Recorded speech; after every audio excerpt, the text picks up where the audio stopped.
Hello students, आज हम 13 से लेकर 15 दिसंबर के करंट अफेयर्स को करेंगे। तो आइए स्टार्ट करते हैं।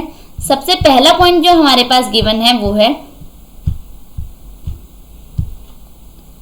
The 2021 world economic forum annual meeting is scheduled to take place in which country. 2021 की विश्व आर्थिक मंच वार्षिक बैठक किस देश में होने वाली है, और ये किस देश के अंदर होने वाली है? ये होने वाली है सिंगापुर के अंदर, ये होने वाली है। ठीक है। The World Economic Forum will hold its annual meeting in Singapore in 2021, marking the second time in 2 decades that the global gathering of business and the political elites will have convened outside the Swiss sky town of Davos. The change in location reflects the forum priority of safeguarding the health and the safety of participants and the host community, the WF said in a statement. यानी कि world economic forum की meeting पहले कहीं और होने वाली थी 2020 के अंदर, और कोविड पेंडेमिक के कारण जो कहां पे होगी, सिंगापुर के अंदर होगी। ठीक है। अगर मैं सिंगापुर की बात करूं तो सिंगापुर की हमारी कैपिटल क्या है? सिंगापुर की हमारी कैपिटल है सिंगापुर सिटी। सिंगापुर सिटी इसकी कैपिटल है। अगर इसकी मैं करेंसी की बात करूं तो करेंसी है डॉलर। और अगर मैं यहाँ के पीएम की बात करूं तो पीएम का नाम है ली हैसन लॉन्ग। ये क्या है? इनका पीएम का नेम है। अब इसकी ट्रिक देखते हैं। सुन पूरी इको पढ़ लेगा 21 दिनों में तुम।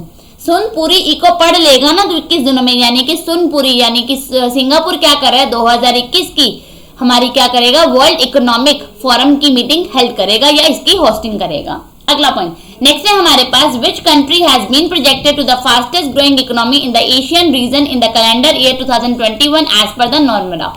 किस देश को नोमुरा के अनुसार कैलेंडर वर्ष 2021 में एशियाई क्षेत्र में सबसे तेजी से बढ़ती अर्थव्यवस्था होने का अनुमान लगाया गया है? और ये किसको लगाया गया है? ये लगाया गया इंडिया को।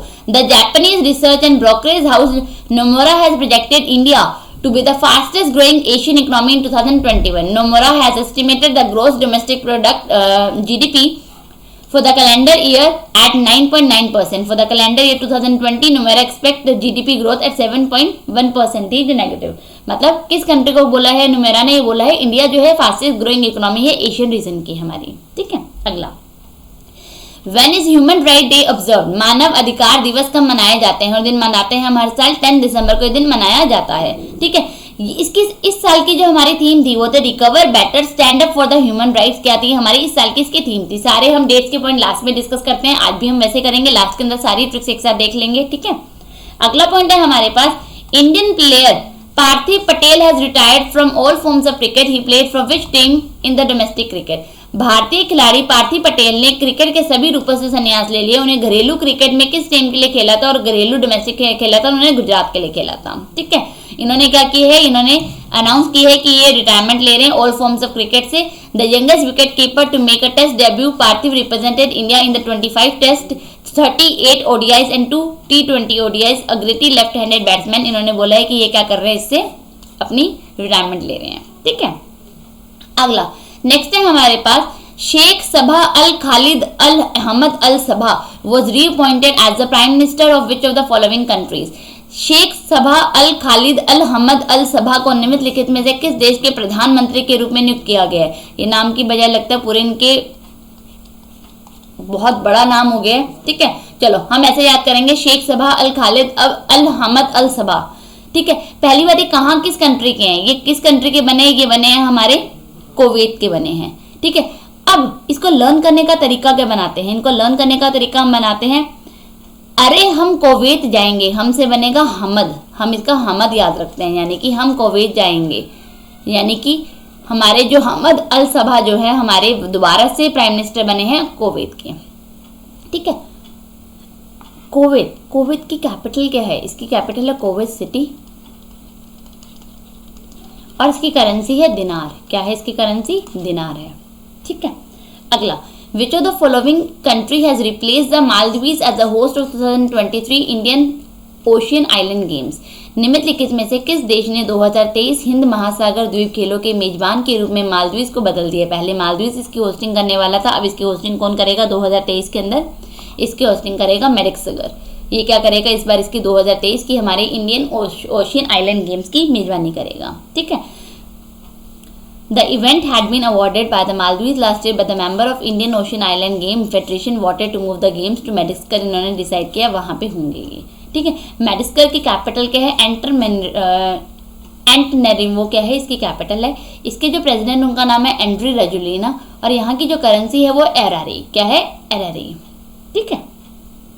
अब इसकी ट्रिक देखते हैं। मैड नहीं है वो आइलैंड पे गेम्स खेलने जा रहा है, जो मैड नहीं है वो आइलैंड पे गेम खेलने जा रहा है, यानी कि कुछ सोच समझ के जा रहा होगा, यानी कि मैडागास्कर जो है क्या करेगी? इंडियन ओशियन आइलैंड गेम्स की मेजबानी करेगी 2023 के अंदर, ठीक है। अगला पॉइंट नेक्स्ट है हमारे पास, who among the following has been elected as a world squash federation president? निम्नलिखित में से किसे विश्व स्क्वैश फेडरेशन के अध्यक्ष के रूप में चुना गया है? और इसको किसको चुना गया? इनका नाम है जेना वोल्ड्रिच को ये चुना गया है हमारे वर्ल्ड स्क्वैश फेडरेशन के प्रेसिडेंट के रूप में, ठीक है। ये खुद कहाँ से है? इंग्लैंड से है। विल बिकम द 10th, ये हमारे 10th WSF के यानी कि स्क्वैश के प्रेसिडेंट बनेंगे to serve since the federation inception in 1967 and the second female होंगी हमारी, ठीक है। चलो अगला देखते हैं। नेक्स्ट है हमारे पास, the international golf federation elected dash as its new president effective from 1 January 2021। अंतरराष्ट्रीय गोल्फ महासंघ ने 1 जनवरी 2021 को अपने नए राष्ट्रपति के रूप में किसे चुना गया है? और ये चुना गया है हमारा किसको चुना गया है? जल्दी बताइए। ये चुना गया है अनिका सौरिस्तम को चुना गया है। इन्होंने क्या बनाया है? इनको अपना प्रेसिडेंट बनाया है, ठीक है। आईजी जो हमारे गोल्फ फेडरेशन के पहले प्रेसिडेंट थे जिनका नाम था पीटर डुएसन, 10 सालों के बाद इन्होंने क्या ले लिया है? इन्होंने इससे स्टेप डाउन कर लिया है। और ये कब संभालेंगे? 1 जनवरी 2021 से संभालेंगे हमारे गोल्फ फेडरेशन के नए प्रेसिडेंट जिनका नाम है अनिका सौरिस्तम, जो हमारे नई प्रेसिडेंट बनी है। इसकी फाउंडिंग कब हुई थी? 1958 के अंदर। इसका हेडक्वार्टर क्या? लुजियन स्विट्जरलैंड के अंदर है। और golf become an Olympic sport बन गया अगेन इन 2016 आफ्टर 112 ईयर्स के बाद, 112 सालों के बाद, ठीक है। अगला नेक्स्ट है हमारे पास, name the scheme launch by the government of India to improve the wifi availability in public spaces across India. Bharat सरकार द्वारा भारत भर में सार्वजनिक स्थानों पर वाईफाई उपलब्धता में सुधार के लिए शुरू की गई योजना का नाम बताइए। और उसका नाम क्या है? पीएम वानी इसका नाम रखा गया है। Cabinet has approved a scheme called prime minister wifi access network that is initiative PM वानी on 9 December to improve wireless connectivity and pave the way for free wireless internet in public spaces across the country. अच्छा, मुझे वानी की full form बता दीजिएगा comment section के अंदर, ठीक है। अगला नेक्स्ट है हमारे पास, name the celebrity who has top the 50 Asian celebrities in the world 2020 list of UK based Eastern Eye newspaper. उस सेलिब्रिटी का नाम बताइए जिसने यूके स्थित ईस्टर्न आई अखबार की 50 Asian celebrities in the world 2020 की सूची में शीर्ष स्थान प्राप्त किया है। उनका नेम क्या है? उनका नाम है सोनू सूद, इनका नेम है, ठीक है। इन्होंने टॉप किया है first of it kind 50 Asian celebrities की लिस्ट के अंदर, जो UA based Eastern Eye newspaper के द्वारा निकाली जाती है। 47 year old talented Bollywood star has been honoured for his inspiring work throughout the कोविड-19 के दौरान। इन्होंने जो इतना बहुत अच्छा हेल्प की है लोगों की, जिनके लिए इनको ये अवार्ड इसके लिए चुना गया, टॉप में चुना गया, स्पेशली हेल्पिंग माइग्रेंट वर्कर्स की, ताकि वो अपने होम टाउन तक पहुंच सके। Sonu Sood beat global stars including Hollywood stars को भी इन्होंने पीछे छोड़ा है। म्यूजिक इंडस्ट्री, टेलीविजन, लिटरेचर, सारी फील्ड्स के स्टार्स को पीछे छोड़कर इन्होंने इसके अंदर क्या किया? टॉप किया है, ठीक है। Canadian YouTuber, social media star, comedian, TV personality Lilly Singh came in second. और इस पे जो सेकंड नंबर पे आए हैं for her path breaking journey, remarkable output and entertaining audience most when they needed it. जिस टाइम लोगों को सबसे ज़्यादा जरूरत थी तब इन्होंने उनको एंटरटेन किया है, उनका मनोरंजन किया है, जिसके लिए लिली सिंह सेकंड नंबर पे रहे। अगर टॉप पे बात की जाए सोनू सूद का नेम आता है, ठीक है। अगला नेक्स्ट है हमारे पास, which day is celebrated as the international mountain day. किस दिन को अंतर्राष्ट्रीय पर्वतीय दिवस के रूप में मनाया जाता है? और ये हर साल हम माउंटेन डे कब मनाते हैं? 11 दिसंबर को मनाते हैं माउंटेन डे हर साल, ठीक है। इस साल की जो हमारे माउंटेन डे की थीम थी वो थी माउंटेन बायोडाइवर्सिटी। इस साल की हमारी थीम थी, और इस साल की जो हमारी थीम थी वो किस पे फोकस थी? To rich biodiversity of mountain and the threat they face, ठीक है। अगला नेक्स्ट है हमारे पास, Koilwar bridge has been inaugurated in which state of India. हाल ही में किस राज्य में कॉलीवर पुल का उद्घाटन किया गया है? कॉलीवर पुल का उद्घाटन कहाँ किया गया? ये किया गया बिहार के अंदर, इसका उद्घाटन किया गया है। हमारे road transport and highways minister Nitin Gadkari ji ने इसका इनॉग्रेशन किया है। 3 लेन कॉलीवर ब्रिज का on Son river in Bihar through video conferencing के थ्रू इन्होंने इसका उद्घाटन किया है। The bridge costing ₹266 crore would make commuting easier in south Bihar. People will be able to commute between Patna and Bhojpur and the Chhapra to Bhojpur easily. Moreover going toward the Rohtas, Kaimur, Aurangabad and Buxar to reach Delhi Kolkata national highway 2 and the upcoming Purvanchal expressway would be more convenient now. इससे बहुत ज़्यादा अब लोगों को help मिल जाएगी इससे, ठीक है। अब इसकी ट्रिक देखते हैं। कोल कर बिहार में ब्रिज बन रहा है या नहीं बन रहा? कोल से कोलिवर ब्रिज जो कहाँ पे इनॉग्रेट किया गया, बिहार के अंदर इसको इनॉग्रेट किया और हमारे रोड ट्रांसपोर्ट और हाईवेज मिनिस्टर नितिन गडकरी जी ने इसका इनॉग्रेशन किया है, ठीक है। और एक इसके थ्रू किया है, इन्होंने वीडियो कॉन्फ्रेंसिंग के थ्रू इसका उद्घाटन किया है। अगला पॉइंट नेक्स्ट है हमारे पास, the national centre for the divyang empowerment has been launched by the CRPF in which state? राष्ट्रीय दिव्यांग सशक्तिकरण केंद्र किस राज्य में सीआरपीएफ द्वारा शुरू किया गया है? और ये किस राज्य में शुरू किया गया है? ये किया गया तेलंगाना के अंदर शुरू किया गया है। हमारे यूनियन स्टेट मिनिस्टर जो है होम अफेयर्स के जी किशन रेड्डी जी, इन्होंने इसका इनॉग्रेशन किया है national centre for the divyang empowerment at the CRPF group के द्वारा इन हकीमपेट नियर हैदराबाद तेलंगाना के अंदर। इस सेंटर के बारे में डिटेल देखते हैं। ये पहला ऐसा काइंड एस्टैब्लिशमेंट सेंटर है to reskill and rehabilitate the divyang warriors of the central armed police force, that is CAPF, who suffered life-threatening injuries in the line of duty. Several market-driven expertise like computer skills and various sports skills have been imparted on the दिव्यांग warrior to empower them and enable them to serve the force the country.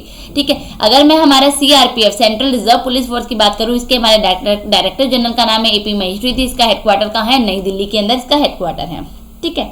अब इसकी trick देखते हैं। दिव्यांग लोगों की सोच को लेकर पुलिस ने क्या किया? तेलंगाना में एक सेंटर बनाया, यानी कि सीआरपीएफ ने दिव्यांग शक्ति केंद्र कहाँ पे स्थापित किया है? तेलंगाना के अंदर स्थापित किया है, ठीक है। अगला नेक्स्ट है हमारे पास, UNICEF day is observe on which day annually across the globe? UNICEF दिवस विश्व भर में किस दिन मनाया जाता है? यूनिसेफ डे हम कब मनाते हैं? ये दिन हम मनाते हैं 11 दिसंबर को, हर साल मनाते हैं, ठीक है।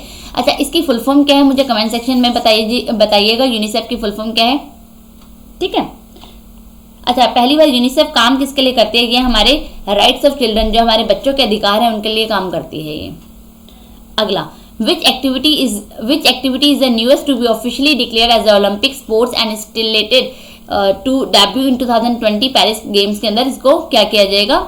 डेब्यू किया जाएगा। इसका ओलंपिक खेलों के रूप में आधिकारिक तौर पर घोषित की जाने वाली कौन सी गतिविधि सबसे नई है और 2024 पेरिस खेलों में पदार्पण करने के लिए सिलेक्ट की गई है? और वो कौन सी की गई है? वो की गई है ब्रेक डांसिंग की गई है। International Olympic committee has registered break dancing as the newest entry in the Olympics and an official Olympic sport with the aim to attract a new and the younger audience. Break dancing will be known as the breaking in Olympic event के अंदर इसको नाम से बुलाया जाएगा। Breaking will make its Olympic game debut 2024 Paris game के अंदर करेगी। कब? 2024 के हमारे समर ओलंपिक जो होंगे। It must be remembered that the 3 new sports skateboarding, sports climbing and suffering will make their debut जो कब करेंगी? टोक्यो गेम 2021 के अंदर। और 2024 की बात की जाए तो ब्रेक डांसिंग।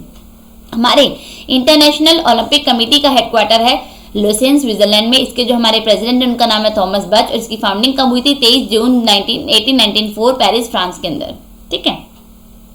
अगला नेक्स्ट है हमारे पास, who among the following has been awarded the 2020 Ramanujan prize for the young mathematician? निम्नलिखित में से किसे युवा गणितज्ञों के लिए 2020 का रामानुजन पुरस्कार से सम्मानित किया गया? और ये अवार्ड किसको दिया गया? डॉक्टर कैरोलिना अरेजू को ये अवार्ड दिया गया है, ठीक है। ये कौन है? ये हमारी मैथमेटिशियन है। इंस्टीट्यूट कहाँ की? Institute for pure and applied mathematics IMPA, जो कहाँ पे? ब्राजील के अंदर।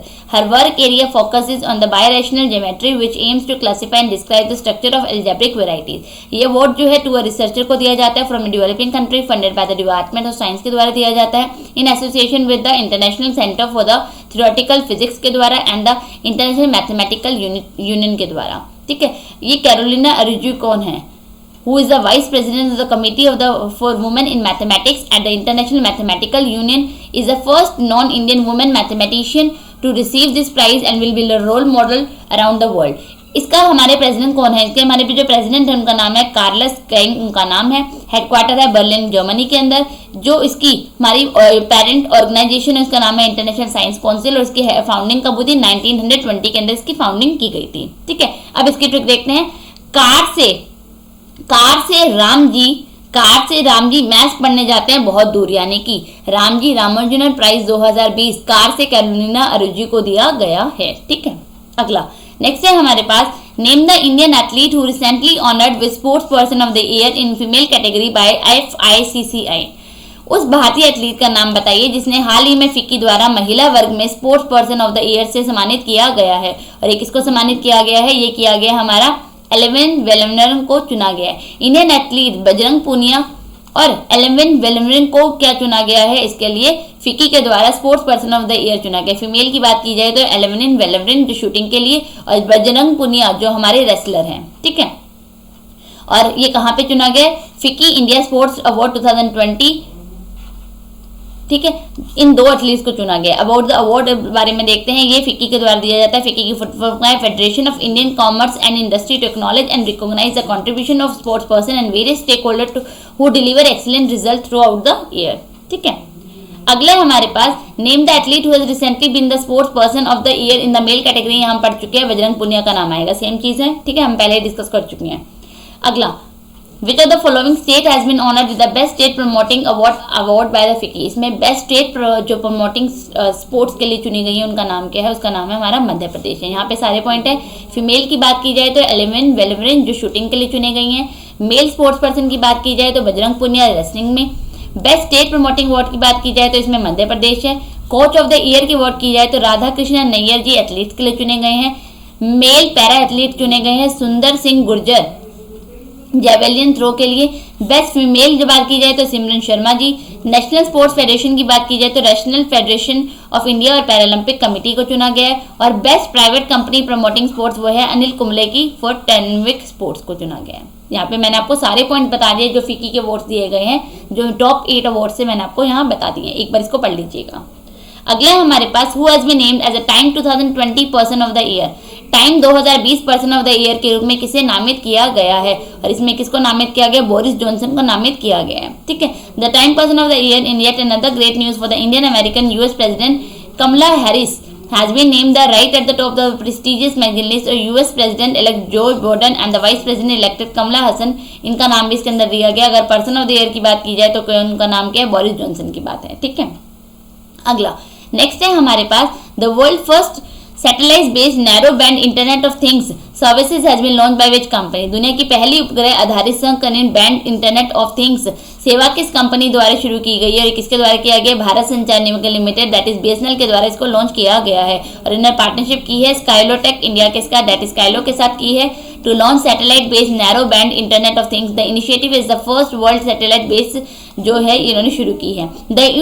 जो न्यू सोल्यूशन है has been developed by the Skylo and will connect the BSNL satellite ground infrastructure to provide pan India coverage including Indian seas. अच्छा, अगर मैं इसकी बात करूं तो इसलिए किसके लिए किए गए? To provide affordable and innovative telecom services and products across India core center. इसके जो हमारे चेयरमैन है उनका नाम है प्रवीण कुमार परवर जी, क्या है? हमारे भारत संचार निगम लिमिटेड के एमडी है। और इसका हेडक्वार्टर कहाँ? इसका हेडक्वार्टर है नई दिल्ली के अंदर, हमारा इसका हेडक्वार्टर है। ठीक है, अगला पॉइंट देखते हैं। नेक्स्ट है हमारे पास international universal health coverage day is observe every year on. अंतर्राष्ट्रीय सार्वभौमिक स्वास्थ्य कवरेज दिवस हर साल हम कब मनाते हैं? दिन मनाते हैं 12 दिसंबर को, हर साल ये दिन मनाते हैं। इस साल की जो हमारी यूनिवर्सल हेल्थ कवरेज डे की जो थीम थी वो थी health for all protect everyone. इस साल की हमारी थीम थी। और इस साल की जो हमारी थीम थी वो किसके लिए थी? हमारी सेफर और हेल्दी फ्यूचर के related we must invest in health system के अंदर इन्वेस्ट करना चाहिए, ताकि हमारा जो कोविड पेंडेमिक के कारण बहुत सारे ऐसा आपके सामने बहुत डेली के आपको केसेस सुनने में आ रहे हैं, तो उसके लिए क्या किया इन्होंने? हेल्थ कवरेज के लिए ये दिन ऑब्जर्व किया। और साथ ही साथ इन्होंने क्या बोला कि किस तरह से प्रोटेक्ट कर सकते हैं लोग अपनी हेल्थ को, उस पर ज्यादा फोकस किया जाएगा। ठीक है, अगला पॉइंट देखते हैं हमारा। नेक्स्ट है हमारा Asian development bank has launch the Asia Pacific vaccine access facility. How much amount has been earmarked for this facility? Asian development bank ने Asia Pacific vaccine access facility launch की है। इसके लिए कितनी राशि दी गई है? ये दी गई USD 9 बिलियन दी गई है। ठीक है, अगला नेक्स्ट है हमारे पास इसके प्रेसिडेंट, इसका हेडक्वार्टर हम पहले डिस्कस कर चुके हैं एडीबी का। अगला हमारे पास the India water impact summit 2020 is which edition of the annual event. इस बार का जो हमारा इंडिया वाटर इम्पैक्ट का एडिशन था वो हमारा कौन सा एडिशन था? वो हमारा 5th एडिशन था इस बार का। ज्वाइंटली ऑर्गेनाइज करवाया गया है NMCG गवर्नमेंट ऑफ इंडिया और सी गंगा IIT कानपुर के द्वारा। On the second day will focus on synchronizing human settlement with the river conservation। पहले एडिशन के अंदर in the first session today covering the science technology और पॉलिसी प्रोफेसर विनोद तारे जो founder है हमारे ई गंगा स्ट्रेस ने सेवरल इंपॉर्टेंट एस्पेक्ट्स पे इन्होंने ध्यान दिया है, स्ट्रेस किया है, जो है river conservation must combine traditional knowledge with modern science. Conservation of small rivers and water bodies should be carried simultaneously with other economic and development activities. People need to be sanitized for water conservation. Treated water should be locally used along with a differential pricing. Conservation of urban rivers and the nollas must be embedded in urban planning. Environmental benefit must be included in development economics, and the development is needed not only for humans but also for the river and other ecosystem के लिए भी. और इसका बार का हमारा 2020 का जो addition था वो था हमारा 5th एडिशन था. इसका कौन सा एडिशन था? 5th एडिशन था इस बार का. ठीक है. अगला नेक्स्ट है हमारे पास international Bharti Festival 2020 was held to celebrate the 138th birth anniversary of Mahakavi Subramanya Bharati, who was an eminent writer, poet and journalist from which state. अंतर्राष्ट्रीय भारती महोत्सव 2020 महाकवि सुब्रमण्य भारती की 138वीं जयंती मनाने के लिए आयोजित किया गया था, जो किस राज्य के एक प्रसिद्ध लेखक, कवि और पत्रकार थे. वो किस कहाँ के थे हमारे? वो थे हमारे तमिलनाडु के थे. ठीक है.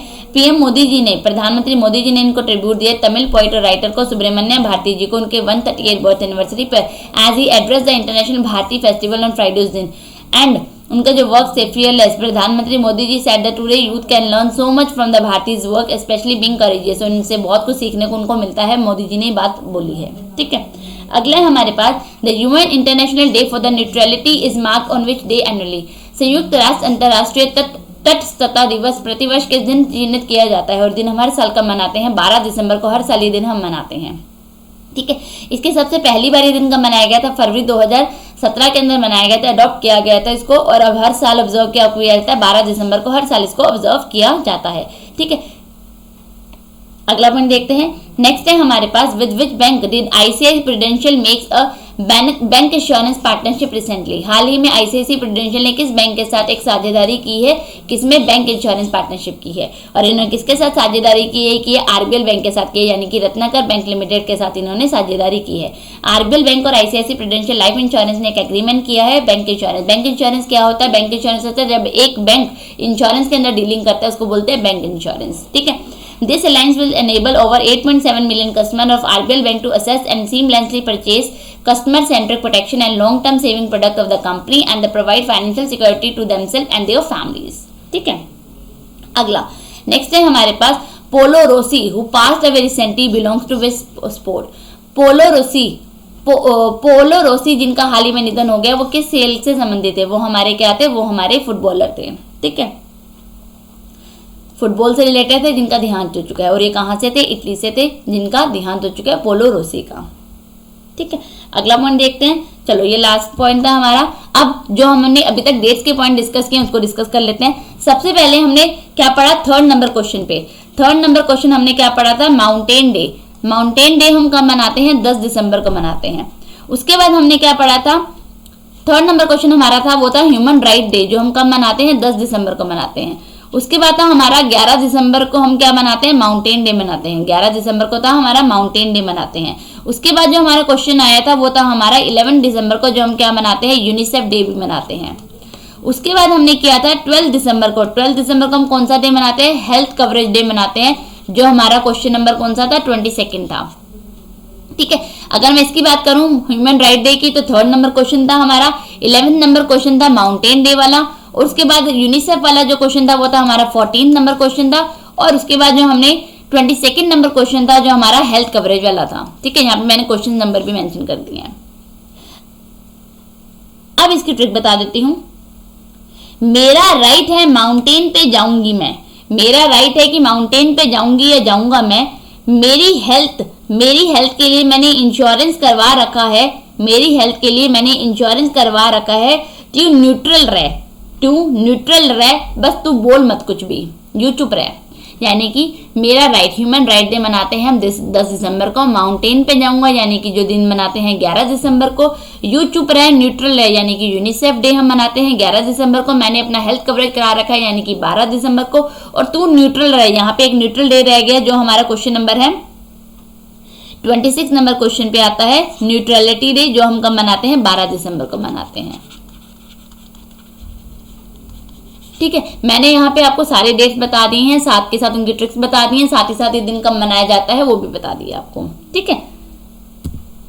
चलो आज हमने 13 से लेकर 15 दिसंबर की भी हमारी पेंडिंग करंट अफेयर्स कंप्लीट कर लिया। डिस्क्रिप्शन में आपको मेरा टेलीग्राम का लिंक मिलेगा जिसको आप ज्वाइन कर सकते हैं, जहां पे आपको हमारे डेली के अपडेट्स मिल जाएंगे, साथ ही साथ हमारे सारे सब्जेक्ट्स की वहां पे आपको पीडीएफ मिल जाएगी।